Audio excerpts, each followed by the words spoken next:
Në qytetin e Lushnjës, uji në rubinetat e qytetarëve ka mbi 3 vjet që vjen 24 orë. Ndërkohë qytetarët vazhdojnë të mbajnë depozitat e ujit në taracat e pallateve, sidomos pallateve të ndërtuara shumë kohë më parë, duke i rrezikuar ndërtesat nga pesha e madhe e tyre, por edhe duke prishur estetikën e qytetit. Kryetarja e bashkisë Eriselda Sefa në një intervistë për televizionin 4+, tha se ka ardhur koha që të ndërtohet një plan në bashkëpunim me qytetarët për heqjen e depozitave të ujit mbi pallate. Në zbatim të ligjit të ri për bashkëpronësinë, do të zgjidhen administratorët e pallateve të qytetit nga vetë banorët për problemet që ata kanë, ku një nga problemet më shqetësues është heqja e depozitave të ujit.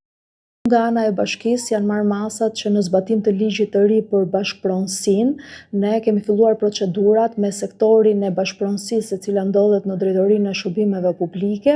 për zgjedhjen e administratorëve të pallateve, si në pallatet e reja por edhe në pallatet e vjetra, në mënyrë që të fillojmë zbatimin e ligjit për bashkëpronësisë, ku të gjithë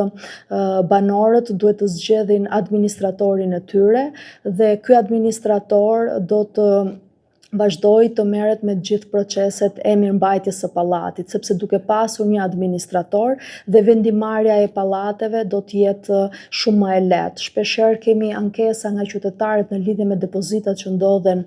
në pallatet e ndërtuara para viteve 90, duke qenë se qyteti i Lushnjës furnizohet 24 orë me ujë, por heqja e depozitave të pallatit është një vendimarrje që takon banorëve të atij pallati, duke qenë se dhe hapësirat e përbashkëta janë pjesë e pronës atyre banorëve. Prandaj me zgjedhjen e administratorëve të pallateve do të jetë më e lehtë këto vendimarrje në mënyrë që t'i ofrohet shërbimi si në pastërti, por patjetër edhe në mirëmbajtje të hapësirave të përbashkëta nga banorët pronar të këtyre pallateve.